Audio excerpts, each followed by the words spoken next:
భారత్ అలాగే నమీబియా జట్ల మధ్య జరిగిన మ్యాచ్‌లో భారత జట్టు భారీ తేడాతోనే గెలిచింది. కాకపోతే ఇక్కడ విషయం ఏంటి అంటే భారత్ అలాగే పాకిస్తాన్ జట్ల మధ్య జరిగే మ్యాచ్‌కు ముందు భారత్ కొన్ని విషయాల్ని సరిదిద్దుకోవాలి అంటూ కొంతమంది చెప్పడం అయితే జరుగుతోంది. అయితే భారత జట్టు గొప్పతనాన్ని కొంతమంది పాకిస్తాన్ దిగ్గజాలు మెచ్చుకున్నట్టే మెచ్చుకుని, మరికొంతమంది మాత్రం భారత్‌లో ఉన్న లోపాలను ఎత్తి చూపిస్తున్నారు. కాకపోతే పాకిస్తాన్‌తో జరిగే మ్యాచ్‌కి భారత్ ఏ రకంగా సంసిద్ధమవుతుందన్న విషయం పైన వాళ్ళకి అవగాహన లేక పిచ్చి కూతలు కూస్తున్నారు అని చెప్పొచ్చు. అయితే ఈ క్రమంలో అసలు పాకిస్తాన్ వాళ్ళు నమీబియాతో ఓడిపోయిన నమీబియా జట్టు భారత్ చేతిలో ఓడిపోయిన తర్వాత ఇక పాకిస్తాన్‌తో మ్యాచ్ జరిగే ముందు ఏం చెప్తున్నారనే విషయాన్ని ఒక్కసారి మనం తెలుసుకుందాం.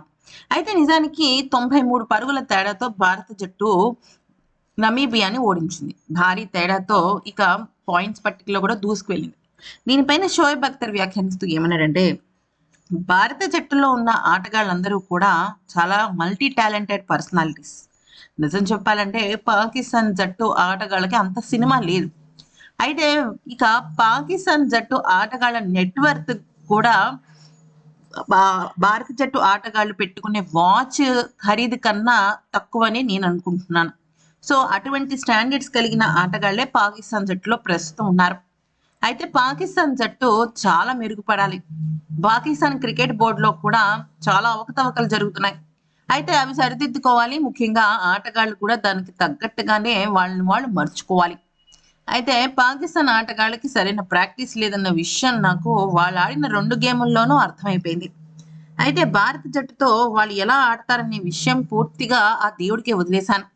ఎందుకంటే అసలు వాళ్ళు సరిగ్గా ఆడతారా లేదా అన్న విషయం పైన క్లారిటీ లేదు. అయితే ఇక భారత్ విషయంలోకి వచ్చినట్టయితే భారత్ కూడా ఈ టీ20 2026 వరల్డ్ కప్‌లో కొద్దిగా తడబడుతోంది. తడబడ్డమే కాదు, నిజం చెప్పాలి అంటే ఏదో ఒక రకంగా ఇబ్బందులు పడుతోంది. Top order, middle order, lower order ఇలాగా రకరకాల విషయాల్లో ఏదో ఒక పెద్ద లోపం వాళ్ళలో కనిపిస్తోంది. అయితే 15వ తారీఖు మ్యాచ్ గురించి చెప్పాలి అంటే, నువ్వా నేనా అన్నట్టుగానే మ్యాచ్ కొనసాగుతుందని నేను అనుకుంటున్నాను అంటూ షోయబ్ అఖ్తర్ వ్యాఖ్యానించాడు. ఇక రమీజ్ రాజా వ్యాఖ్యానిస్తూ ఏమన్నాడంటే, భారత జట్టు చాలా అద్భుతంగా ఆడుతోంది. అయితే భారత జట్టులో కొన్ని లోపాలు ఉన్నప్పటికీ కూడా అది ప్రతి జట్టులోనూ ఉంటాయి. ప్రతి జట్టుకి కూడా ఏదో ఒక రకమైన advantages, disadvantages, plus points, minus points ఉంటాయి. కాకపోతే పాకిస్తాన్‌కి ఉన్న అతిపెద్ద బలవేదన ఉందంటే అది స్పిన్ బౌలర్‌లు. స్పిన్ బౌలర్‌ల గురించి చెప్పాలి అంటే భారత జట్టు వాళ్ళని ఎదుర్కోవడం చాలా కష్టం. భారత జట్టులో ఉన్న బ్యాట్స్‌మెన్ స్పిన్‌కి తడబడుతున్నారు. వాళ్ళకి ఇప్పుడు ఈ మ్యాచ్‌లో జరిగిన అంటే ఈ సీరీస్‌లో జరిగిన 2 మ్యాచ్‌ల్లో కూడా వాళ్ళలో చాలా స్పష్టంగా కనబడుతోంది. ఇది పాకిస్తాన్ జట్టుకి అడ్వాంటేజ్ అనే చెప్పుకోవాలి. ఖచ్చితంగా భారత జట్టు ఈ విషయంలో తడబడింది అంటే మాత్రం మ్యాచ్ ఎవరి వైపున వెళ్ళొచ్చు అంటూ షాకింగ్ కామెంట్స్ చేశాడు రమీజ్ రాజా. నిజానికి రమీజ్ రాజా భారత్‌ని ఎప్పుడూ కూడా పొగడ్తల వర్షం కురిపిస్తాడు. కానీ ఈసారి మాట మార్చేశాడు. ఇక వాసిం అక్రమ్ వ్యాఖ్యానిస్తూ ఏమన్నాడంటే, పాకిస్తాన్ జట్టు ఇది చాలా పరువుగా భావిస్తోంది ఈ మ్యాచ్‌ని. సాధారణంగా భారత్ అలాగే పాకిస్తాన్ జట్ల మధ్య మ్యాచ్ అంటే ఒక యుద్ధంతో సమానం. అయితే ఈసారి పాకిస్తాన్ జట్టు మాత్రం ఎక్కువగా పరువుకి తీసుకుందని నాకు అనిపిస్తుంది. పాకిస్తాన్ జట్టు ఖచ్చితంగా వాళ్ళ ప్రాక్టీస్ సెషన్స్‌లో బాగా మెరుగైన ప్రదర్శన చేస్తే ఖచ్చితంగా ఆట విషయంలో వాళ్ళు మెరుగుపడతారు. ఎక్కడైనా సరే నువ్వా నేనా అన్నట్టుగానే ఆట ఉండాలి. అయితే అలాంటి ఒక సిట్యుయేషనే చోటు చేసుకుంటుంది. దానిలో ఖచ్చితంగా పాకిస్తాన్ జట్టే గెలుస్తుంది. దానిలో నో డౌట్ అంటూ ఇక గెలుపు పాకిస్తాన్ వాళ్ళకి గ్రాంటెడ్ అన్నట్టుగానే మాట్లాడాడు. అంతేకాకుండా పాకిస్తాన్ జట్టులో బ్యాటింగ్ ఆర్డర్ ఇంప్రూవ్ అయితే పాకిస్తాన్ జట్టును కొట్టే జట్టే లేదు అంటూ ప్రగల్భాలు పలికాడు. నిజానికి పాకిస్తాన్ జట్టు కూడా నెదర్లాండ్స్‌తో ఆడుతున్న సమయంలో చాలా ఆపసోపాలు పడి ఓడిపోవాల్సిన మ్యాచ్‌లో అంటే చావు తప్పి కన్ను లొట్టబోయిందంటారు చూసారా ఒక సామెత. అటువంటి పరిస్థితే వచ్చింది. నెదర్లాండ్స్, పాకిస్తాన్ మధ్య జరిగిన మొదటి టీ20 మ్యాచ్‌లో అంటే పాకిస్తాన్‌కి సంబంధించి. అయితే ఇక అవన్నీ మర్చిపోయి మా జట్టు టాపు, మా జట్టు తోపు అంటున్నాడు వాసిం. ఇక ఆ తర్వాత ఇంజమామ్ మాట్లాడుతూ ఏమన్నాడంటే, బ్యాటింగ్‌లో లోవర్ ఆర్డర్ చాలా బలహీనంగా ఉంది.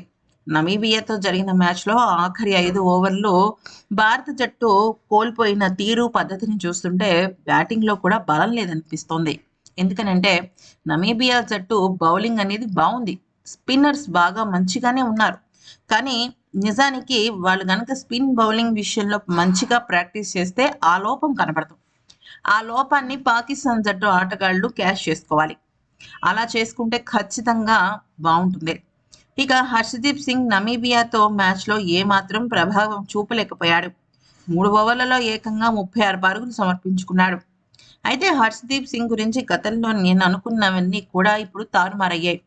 తను ఎటువంటి పిచ్ పైన కూడా వికెట్లు తీయగలడు. మ్యాచ్లో తను ఒక గేమ్ చేంజర్ అనుకున్నాను, కానీ పూర్తిగా అది విఫలమైంది.